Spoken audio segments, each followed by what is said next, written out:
Hola amigos, ¿qué tal? Bienvenidos a nuestro programa de hoy, miércoles 13 de marzo. Ya estamos acercándonos al inicio del otoño. Y claro, comienza a refrescar un poquito en las mañanas y en la noche. Así que, pero aquí en Política con Carreño estamos siempre con mucho entusiasmo, me imagino que ustedes también, para comentar la agenda noticiosa de nuestro país, siempre haciendo una selección de aquellos temas que pueden resultar más relevantes, interesantes para el debate, para la comunicación y para la conversación con ustedes. Ustedes me comentan, ¿verdad? Eh, y me escriben sus apreciaciones, así que cuando yo tengo un tiempo ahí, les respondo, claro, siempre que no pase mucho tiempo, porque si no las respuestas quedan un poquito perdidas, ¿no? Pero en fin, para hoy tenemos una agenda que va a trabajar dos temas básicamente, ¿no? Uno que es la polémica del 6%, que está en todo su apogeo, con la ministra Jara, con Boric, bueno, tratando, ¿verdad?, de sacar adelante este 6% de la forma que ellos quieren. La frustración del colegio de profesores respecto de lo que ha sido el gobierno de Boric en educación en estos 2 años. Ha sido un desastre, como, como en todos los temas, ¿no, amigo? Ya lo decíamos ayer, no hay un tema que digamos, bueno, estamos reguleque. No, pues estamos mal, estamos harto mal. Bueno, y la evaluación de la gente en estos años, en estos 2 primeros años, ha sido bastante negativa, ¿no? La nota, veíamos, era un 3,6 el segundo año de Boric, de promedio, ¿no? Ha sido un gobierno muy malo, lamentablemente, para Chile. Pésimo. Entonces vamos a ver este 6% que al final se viene discutiendo y hablando desde hace bastante tiempo, ¿no? A mi modo de ver, amigos, no sé lo que piensan ustedes, pero este 6% tiene que ir a la cuenta individual, a la cuenta de cada trabajador. O sea, no es que uno sea más o menos solidario. No se trata aquí de un problema de solidaridad. Yo creo que si alguien, como usted, amigo, está trabajando, o como yo, que ya terminé mi ciclo, ¿verdad? Ya trabajé mucho en Chile, en Brasil, ya esto que hoy hago acá de comentar con ustedes es un trabajo que hago voluntariamente, no recibo nada, nadie me da un 20. Ustedes saben, no tengo auspiciadores y tampoco me interesa mucho tenerlos. Lo hago porque me gusta comentar, conversar con la gente, y, pero ustedes que están en pleno periodo, ¿verdad?, de entrega, de formación, armando su familia o con pocos años de, de pareja o de casado, como sea, y están trabajando, esforzándose para el día de mañana tener una jubilación que les permita más o menos vivir, porque aquí en Chile son pocos los que viven de sus jubilaciones, los presidentes de la República, que algunos no trabajan mucho y tienen su dieta, ¿verdad? Su vitalicia de 16 millones de pesos. Mañana vamos a tocar este tema, amigo, que es una vergüenza. Entonces, claro, ¿por qué el gobierno habla de la solidaridad, de crear un fondo solidario? Bueno, ¿solidario para quién? ¿Para quién? Para aquellos chilenos bueno, que le están pasando mal, pero hay mucha gente, amigos, que no le ha trabajado un 20 a nadie y que va a recibir una pensión universal, ¿no es cierto? A mí no de verdad no me parece. Yo creo que el trabajo es un esfuerzo individual y, y este 6% tiene que ir completito a la cuenta individual. Pero en fin, la ministra Jara pide tener sentido de la realidad por el 6%. Sentido de la realidad, pero ese es el sentido de la realidad, ministra. Ese es el sentido de la realidad. Yo conozco mucha gente que vive a costilla de sus papás o de su mamá. Y esa gente que no ha impuesto nunca o que ha trabajado casi nada, no sé, gente ya cuarentona. Bueno, y le vamos a dar una pensión de gracia, le vamos a crear un fondo solidario. No, po. A mi modo de ver, no corresponde. Entonces, claro, la realidad es que este 6% le pertenece a cada trabajador, ministra Jara, esa es la realidad. Entonces, claro, ella habla de solidaridad, pero es fácil ser solidario con la plata de los demás, ¿o no? Dice usted, amigo. Claro, porque el gobierno va y toma la plata suya, parte de su plata, parte de ese 6%, que es lo que ellos quieren, la mitad. Y es muy fácil entregar la plata de otros. ¿Y por qué no son solidarios con su plata entonces? Fíjense, este gobierno ha contratado más de 100.000 personas. Entonces ha llenado las oficinas públicas porque la idea es colocarlos, no importa que no hagan nada, pero colocarlos en los territorios, ¿no? Como ellos dicen, en distintas reparticiones a lo largo del país para que comiencen a hacer su trabajo político. Si en el fondo es eso, más de 100.000. Y el sueldo de ellos, de los parlamentarios, altísimo, de los ministros, del presidente. Bueno, partamos por ahí, claro. Entonces es muy fácil ser solidario con la plata de los otros, amigos. Sí. ¿Y por qué se debe solidarizar? Esa es la pregunta básica con gente que no se ha preocupado de su trabajo, no se ha preocupado de imponer, ha trabajado muy poco. Claro. Y bueno, y el gobierno, ¿verdad? No debe prometer, además, lo que no tiene. Si este gobierno hizo promesas durante su campaña, de todo tipo, y no ha cumplido con ninguna, ese no es problema ni suyo ni mío.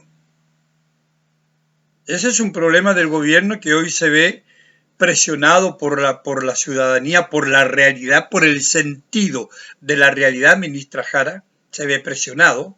Entonces, ha malgastado plata en todos los aspectos. Primero con esta contratación de más de 100.000 personas del empleo público. Claro. Luego con todos los escándalos de corrupción, donde los millones y millones y millones y millones de pesos han desaparecido. Y solo por citar el caso Fundaciones. Entonces, claro, ¿por qué vamos a pagar todos los chilenos el pato? ¿Por qué tenemos que hacernos cargo de promesas falsas, de promesas incumplidas, de promesas que además se sabía que no iban a ser cumplidas, como la condonación del CAE, por ejemplo, como el pago de la deuda histórica de los profesores. El gobierno sabía, Boris, candidato, sabía que él estaba mintiendo. Cuando Piñera aumentó las pensiones, esta pensión universal, a 190.000 o algo por ahí, salieron ellos y dijeron, pero no, tiene que ser mínimo 250.000. Hay plata, bueno, ¿y ahora? ¿Y ahora qué? Ahora que están ellos en el poder, ven que no hay plata. No sé, yo creo que plata hay, pero se la farrean. Entonces, bueno, esa es la realidad, pues, ese es el sentido de la realidad, pues, ministra Jara. Entonces, claro, es muy fácil ser generoso con la plata de los otros. Y bueno, y la ministra Jara dice, le pide a la oposición la pretensión de que el 6% vaya a la capitalización individual. O sea, esa es una pretensión. O sea, amigos, la plata suya es una pretensión de que continúe siendo toda suya. Eso es lo que está diciendo la ministra Jara. Le pide a la oposición que termine con esta pretensión de que el 6% vaya a ir a la cuenta individual, a la capitalización, como dice ella, individual. Entonces, que aquí no se trata de un sesgo ideológico de la izquierda, ¿no? Se trata de qué. ¿De qué se trata, señora Jara? De un sesgo ideológico de la izquierda, que quiere quedar bien con los comunistas, con su gente. Es cierto, los chilenos necesitan una reforma previsional para mejorar las pensiones, pero esto no pasa por quitarle la plata a aquellos que han trabajado y esa capitalización, ese 6%, tiene que ir a la cuenta de ellos. Claro que sí. Entonces, ¿qué pasa? Pasa que, ¿verdad? El presidente Boris también salió con este asunto de la reforma previsional, ¿verdad? Dice que aparezca este año, dice. Y trabajar en conjunto, dice.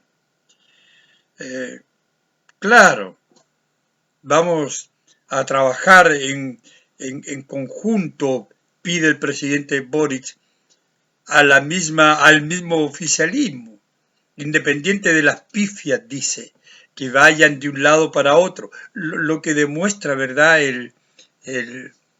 la crisis que hay dentro del oficialismo.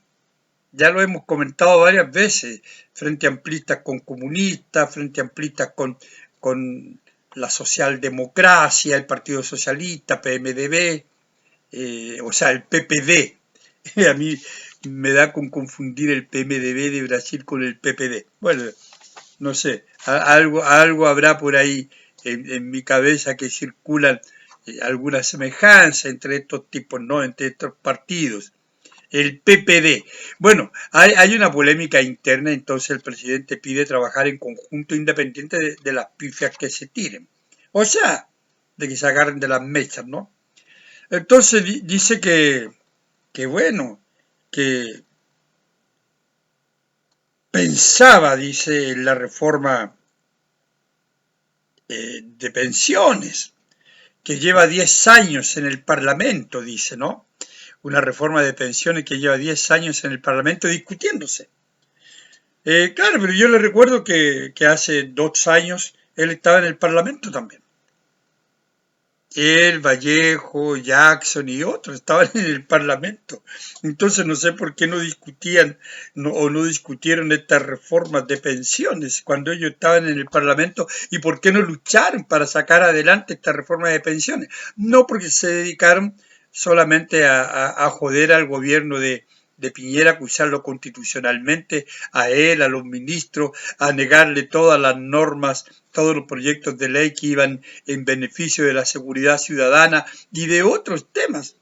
Entonces, claro, ahora él recuerda que este proyecto, que esta ley está en el Congreso y se discute hace 10 años. Pero cuando era diputado parece que nunca se acordó que ya llevaba un montón de años igual esta ley en el Congreso, o este proyecto, claro. Pero ahora no, ahora sale con eso, que quiere una reforma ya para que la gente tenga una mejor pensión, dice ahora, ya, y no dentro de 10 años. Entonces, ¿cómo se dan vuelta las cosas, presidente Boris, no? ¿Cómo se ven desde ángulos distintos? Cuando usted estaba en el Parlamento y se dedicaba solo a joder, nunca se acordó de trabajar y de luchar, nunca ni usted ni la tropa que lo acompaña, de luchar efectivamente por esta gente, ¿verdad? Pero ahora sí, pues, ahora sí, con la plata de los otros, claro. Entonces, bueno, le ha pedido al ministro del Trabajo, que no tengo idea quién es, y a la ministra de Previsión, ¿verdad? A la ministra Jara, que, que bueno, que trabajen, que busquen consensos y que salga pronto esta reforma. Quiere el presidente este semestre, dice, este primer semestre. Tiene que salir esta reforma, tiene que salir. Ahora, ¿cómo va a salir? No sé. Entonces, claro. Y la ministra Jara estuvo en Aysén. Ustedes recuerdan, ¿no? Estuvo en Aysén y allá hubo un encuentro que se llamó Mejores Pensiones para Chile. En un encuentro así, ¿no? Mejores Pensiones para Chile. Bueno, y habló varias cosas.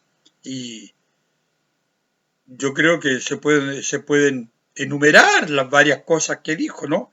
Por ejemplo, habló de crear un seguro social.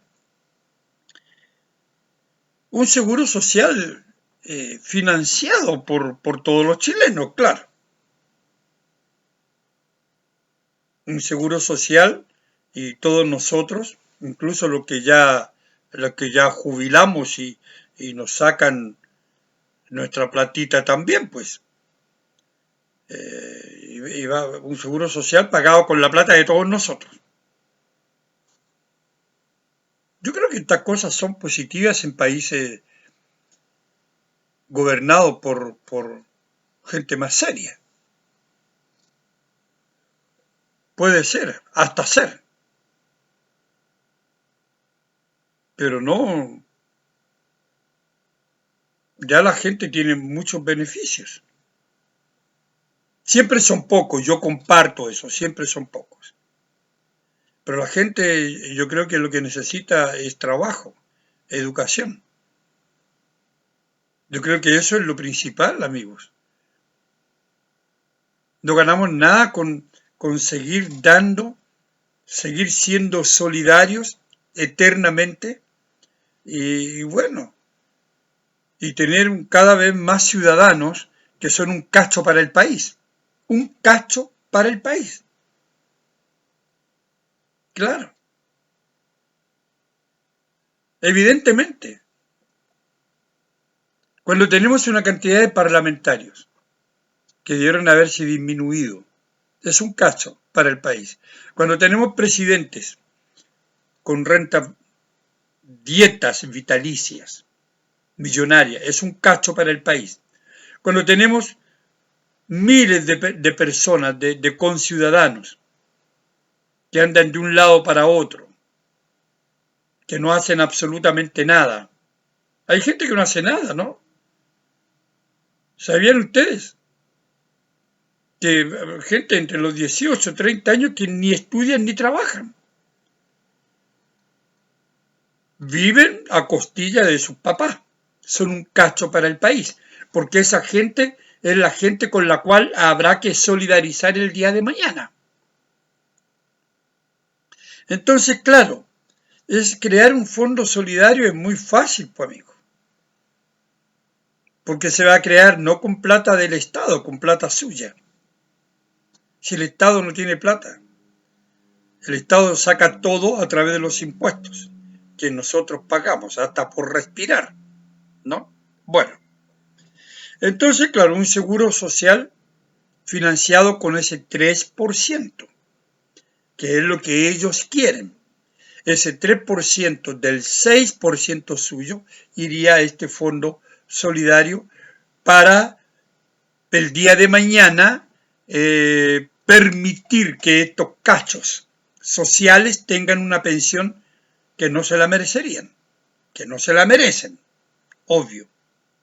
Entonces, la ministra dice que esto es a cargo del empleador, pero el empleador, recuerden ustedes, lo dijo el mismo Boris antes de ser presidente, el empleador repasa todos los costos al público.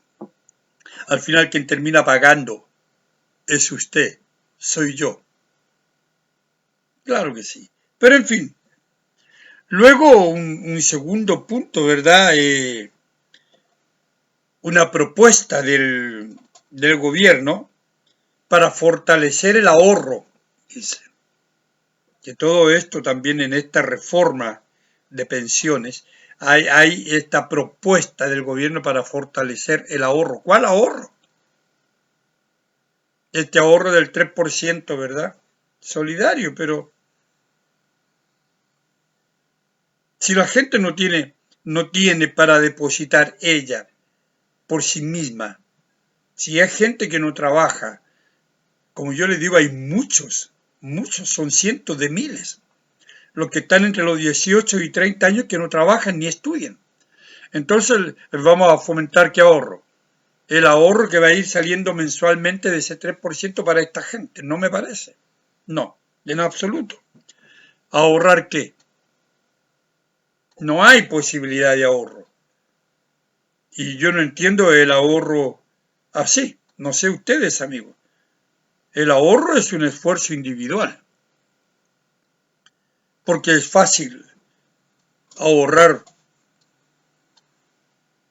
poniéndole a otro para que ese otro usufructúe el día de mañana sin haberse forzado nada.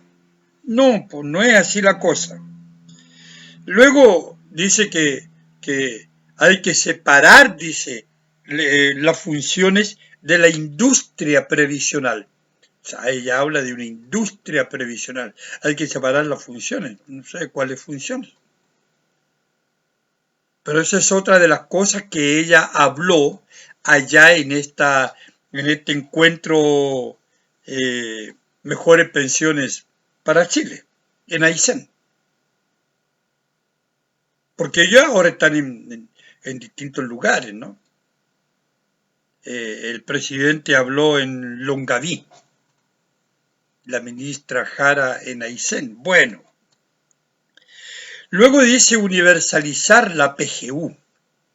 Es otro de los puntos que se pueden enumerar de todo lo que ella habló allá en este encuentro. Universalizar la PGU. Claro, parece razonable que todo el mundo tenga PGU. Parece razonable, ¿no? Pero, ¿verdad? Esta PGU sería aumentada, y sería el quinto punto que ella tocó, a 250.000 pesos. Que cuando llegue a eso, no va a significar nada con la inflación que tenemos. Entre paréntesis, vieron que aumentó la inflación, pero bajó el costo de la canasta básica. No sé si usted entiende eso, pero ese es un paréntesis. A pesar de la inflación, bajó el costo de la canasta básica. Bueno, amigos, no sé. No sé, yo no soy matemático, pero 2 más 2 es 4. De todas maneras, que no es lo mismo que la mitad de 2 más 2. No vaya a caer usted en eso, amigo. En la mitad de 2 más 2 la gente dice 2. No, pues, la mitad de 2 más 2 es 3. Si usted piensa, la mitad de 2 es 1 más 2, 3. Ya, pero dejemos estos chistes míos que son refome, y sigamos con esto, que es mucho más serio, pues, amigo, claro. Entonces, esta es la historia de la ministra Jara. Y luego dijo que dependerá del Parlamento. Dependerá del Parlamento, claro, porque esto tiene que aprobarse en el Congreso, en el Parlamento. Pero pasó un avisito, pasó un avisito, dice, pero que el pueblo, dice, de Chile, eligió uno y no somos mayoría nosotros, dijo. El pueblo de Chile eligió que no es mayoritariamente del oficialismo, dice como textualmente, ¿no? Entonces pasó un avisito, el pueblo de Chile eligió que no es mayoritariamente del oficialismo. Y bueno, y presionó a los parlamentarios de oposición que todos hablan de una mejor pensión, entonces dice, bueno, demuéstrenlo con los votos para aprobar esta reforma previsional. Entonces, claro, toda esta gente manipula de un modo o de otro la comunicación, manipula al pueblo, primera cosa, ¿no? Manipula a la gente que le está escuchando. Bueno, fíjense, aquí estamos nosotros tratando de hacer lo mejor posible, de aprobar un proyecto de ley que va a beneficiar a todos y todas, porque ellos son del todos y todas, ¿no? Pero fíjense que el pueblo de Chile eligió mayoritariamente que no es del oficialismo, o sea, le tiró la oreja al pueblo de Chile por no haber votado por ellos también para el Parlamento. ¿Se dan cuenta? ¿Se dan cuenta cómo es esta gente, amigo? Cómo ellos manipulan la comunicación y pasan avisitos por todos lados. Por eso hay que estar atento. Aunque no les guste, a mí no me gusta. Yo soy anti toda esta gente. Pero hay que escucharlos. Porque ¿cómo comentamos nosotros? ¿Cómo comentan ustedes? ¿Cómo analizamos? Hay que analizar las palabras, lo que ellos dicen, amigos. Entonces sí, el pueblo de Chile no votó por nosotros mayoritariamente para el Parlamento y vean ahora las consecuencias de ustedes. Pueblo de Chile, están pagando no haber votado por nosotros mayoritariamente para el Parlamento. ¿Se dan cuenta? Golpecito en el potito. Así que fíjense bien en quién van a votar ahora. Ese es el discurso de Jara con todo esto. Así que amigos, bueno, el cuento va por ahí, ¿no? El cuento va por ahí. Vamos a ver, yo espero que la oposición se ponga las pilas y sea bien oposición. Algo ya le contestaron algunos, ¿no? Como Moreira, me parece. Pero ustedes saben que la oposición es como no sé. Es bastante servil cuando quiere ser servil. Yo los he llamado muchas veces los tontitos útiles. Así que vamos a dejar este tema ahí y vamos a ir a los profesores. Tenía también al juez Urrutia, ¿no? Que le tiraron la oreja. Un juez que no debiera ser juez, debieran expulsarlo, porque es un peligro público, es un peligro para la sociedad. Pero voy a ir a los profesores. Si tengo tiempo veo lo del juez Urrutia y la ola de crímenes, ¿no? A ver si mañana hago un recuento. Así que, porque la cosa está mala, cada vez peor, pues amigo. De hecho, el alcalde de Maipú, yo creo que lo voy a tratar mañana ese tema, le pide al gobierno que saque a las Fuerzas Armadas. para combatir la delincuencia, porque ya esto no hay cómo combatirla. Se encuentran descuartizados, muertos, balaceras, acuchillamientos, balazos, todo en la vía pública. Bueno, vayamos al colegio de profesores por el cual no siento ninguna simpatía, yo soy profesor. Nunca me inscribí porque es un colegio completamente ideologizado.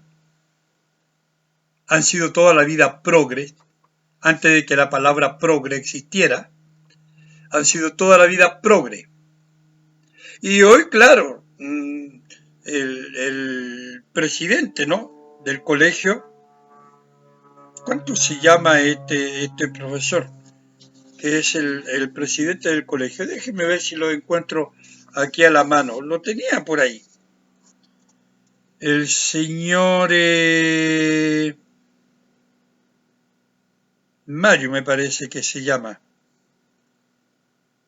En todo caso, declaró el colegio de profesores, estoy tratando de encontrarlo, el apellido es Aguilera, pero el nombre no lo recuerdo, pero el apellido es Aguilera.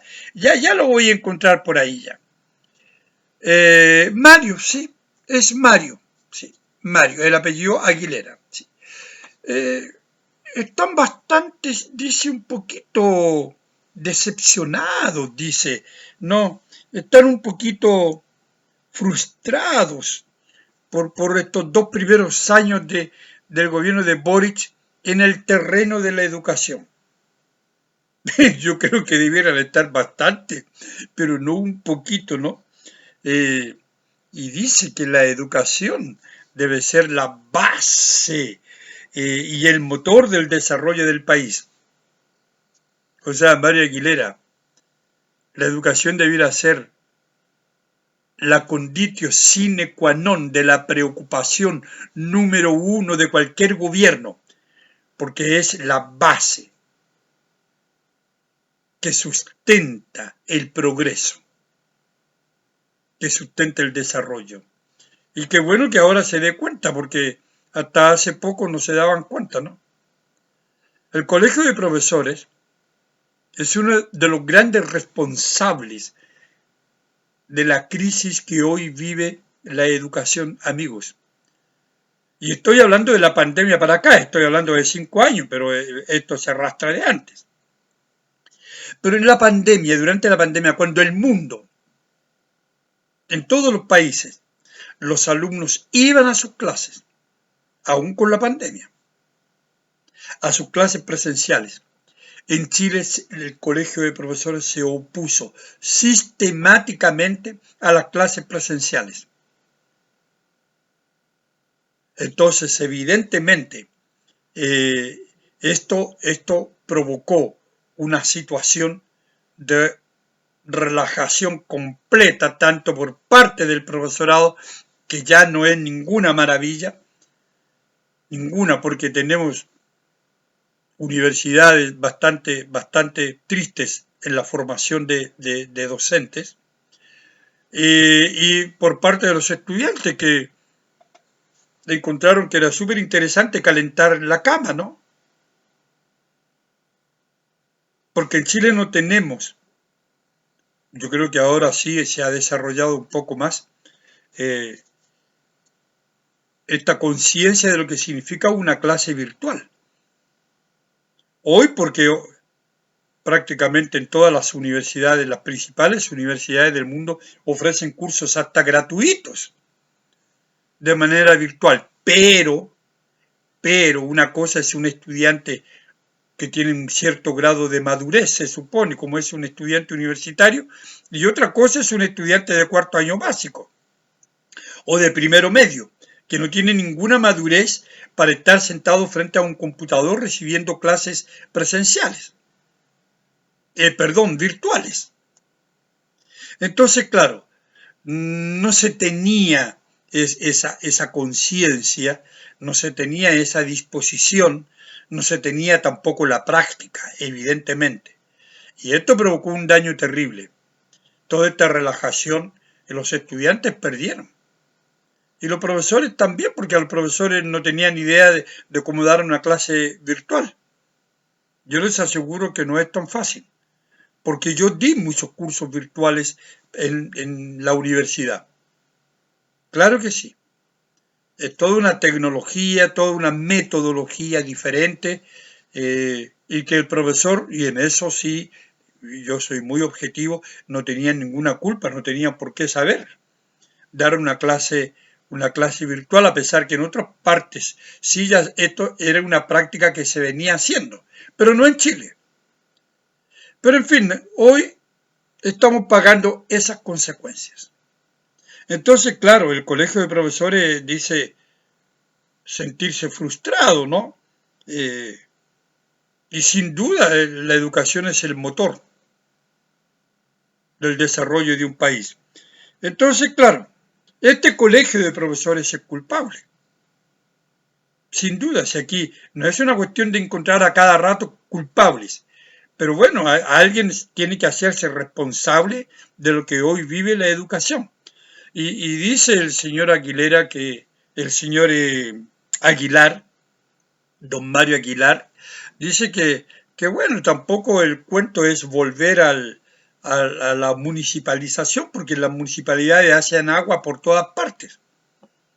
Y yo he comentado que muchas veces los recursos que son destinados a educación se los gastan en pavimentar calles, porque al final nadie controla lo que pasa en los municipios. Es una educación bastante triste, sobre todo en los municipios con menos recursos. Hay municipios con muchos recursos y los colegios municipales de aquellas comunas, algunos son bastante buenos, sin duda. Entonces, dice que bueno, que, que no ha ocurrido la promesa hecha por el gobierno. Una promesa en que la educación iba a ser una de sus prioridades.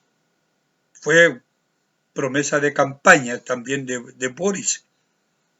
Educación gratuita y de calidad. Pública. Pero digamos, de calidad, porque gratuito, ya lo he dicho 1000 veces, nada es gratuito. Entonces, pero en fin, de calidad, lo que han hecho es muy por el contrario. Terminar con los colegios emblemáticos, transformar los colegios emblemáticos en centros de adoctrinamiento de los estudiantes.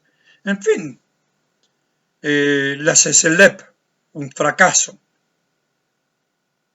¿verdad? Los servicios locales de educación pública, un fracaso, que irían en reemplazo de los colegios municipalizados, un fracaso, un invento durante el régimen de Bachelet, ¿no? ¿Recuerdan?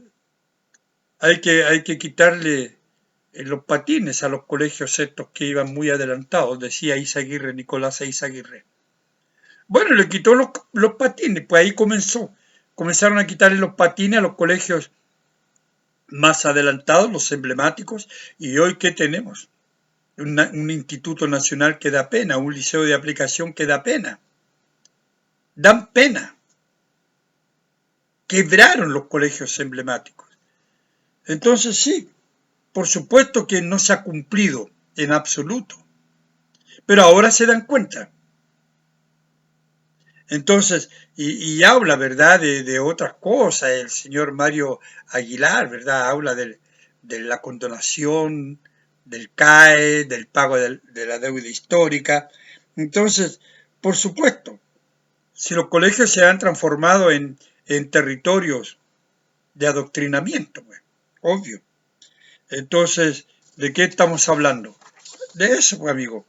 Esto comenzó en el régimen de Bachelet y ahí hay gente hoy, por ejemplo, Crispi estaba en ese momento, me parece, y otros, ¿no?, que están hoy ocupando puestos, eran los encargados de este invento de la CCLEP, que son un fracaso, como ustedes lo saben, en Atacama y en otras regiones.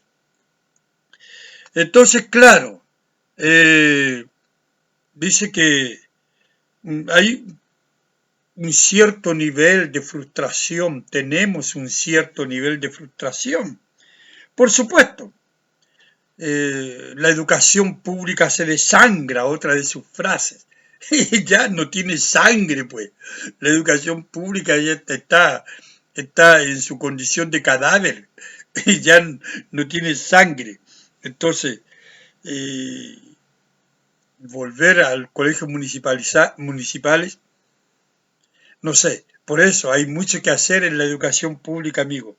Y mientras tanto, en Concepción, y con esto termino, en cuanto todo esto habla el señor Mario Aguilar, en Concepción los apoderados se están reclamando porque luego de una semana del inicio de clases, el sistema de admisión escolar ha dejado fuera un montón de alumnos. Entonces, alumnos que no tienen vacantes, no encuentran vacantes en colegios de Concepción, amigos. Y, y está el caso de un estudiante de nombre Brian, del colegio, yo le digo, el colegio Escuela Fundo Chanco de Concepción. Este alumno Brian, de 14 años, egresado de octavo año básico del colegio Escuela Fundo Chanco de Concepción, egresó de octavo año con un promedio de 6,9,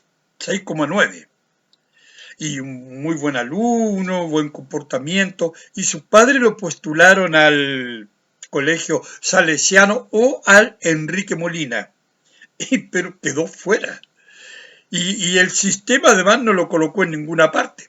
Entonces los padres están reclamando de que a más de una semana ya del inicio de clases, sus hijos muchos no tienen cupo en ningún colegio. Bueno, esta es la educación pública, pues amigos.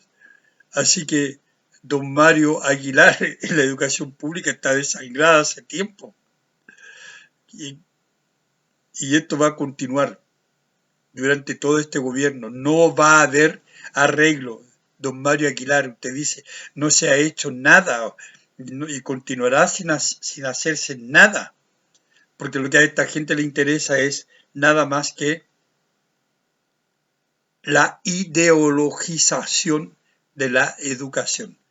Amigos, con este tema termino mi programa de hoy aquí en Política con Carreño y ya nos estaríamos viendo mañana jueves y comenzaremos con estas dietas presidenciales. Así que amigos, muchas gracias por su atención y sigan comentando. Nos vemos mañana jueves. Chao amigos.